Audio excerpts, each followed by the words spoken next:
Good afternoon, good evening, good night, good morning, wherever you may be. It is I, Miss Ty, and I am coming to you all today to discuss a topic that is so very near and dear and important to my heart.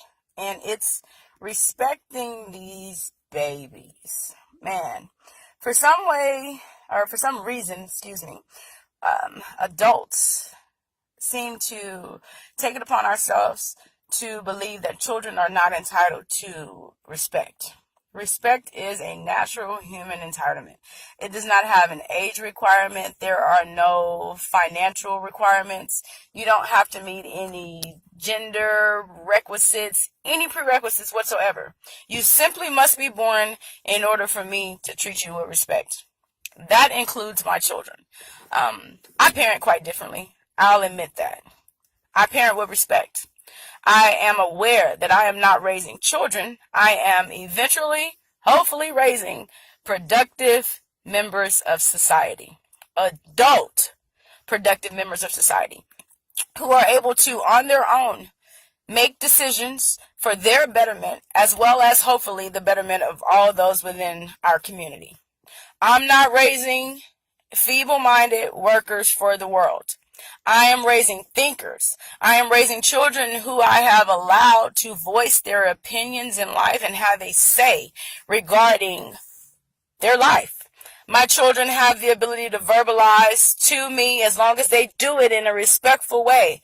Whatever it is that is necessary for them to feel as though they are being heard. Why? Because we don't give our children a voice. We don't give them power to protect themselves. We don't give them a ground on which they can stand. And then we send them out into this world when they become 18, 19, some of us even 15, 16 years old. We've been on our own since. And we're expecting them to be able to make decisions when you've never given them that opportunity beforehand. And then we watch them fail and we wonder what happened. You failed them. You did not give them a voice. You did not allow them to be seen as first and foremost as a person. Your childhood is a very, very, very precious time in your life.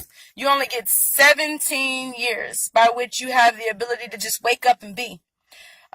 You get to be at peace. You get to have no responsibilities outside of the responsibility of trying to learn to make good choices and good decisions for yourself.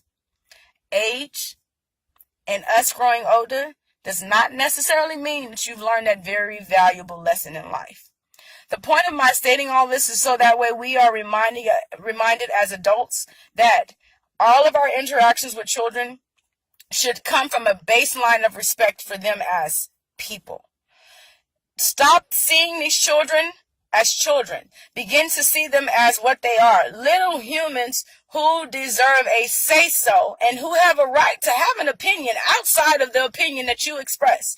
Children have a right to disagree with you regarding whatever it is that you have to say.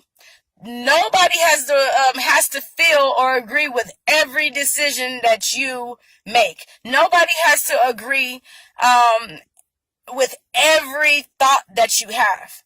There is a concept called the ability for us to agree to disagree. And a lot of us as adults forget that whenever it comes to us dealing with children. So I'm going to ask us as a whole to remember to respect these little people, to respect these tiny humans because they have a voice. And if you don't allow them to be seen and to be heard while they're a child, how can you then blame them for their inability to make good decisions for themselves when they get grown? They haven't had any practice. So, for my 3 children, I want to continue to encourage you to voice your opinions. Take care of yourself in this world. Remember that you have a power, and that power can only be displayed to the rest of the world when you learn to protect yourself, speak to others with respect, and only allow people to treat you with the same amount of respect that you're given. And adults, I'm encouraging you to remember that just because you're grown don't mean you always right in every decision and every interaction with these children. Sometimes you have to say, I'm sorry. Sometimes you must be the bigger person and be willing to say, you know what? Maybe I acted irrationally. Maybe had I taken a moment to stop And instead of allowing the situation to roll out of control, take a moment to stop and step back. Maybe I can see where my fault lies in these dealings or in this situation. So once again, just because you've grown, especially when it's dealing with these children, does not mean that you are automatically right. All right. And just because they're babies does not mean that they don't have a voice. Now is the time for you and for all of us to encourage them to find their voice. They are the voice of our future. So if you don't give it to them now, that power to speak up for themselves, that power to protect themselves, you are negating their power in the future. You're simply telling them that right now you're not entitled to respect, but you got to wait for it. No. That's wrong. And we need to correct that.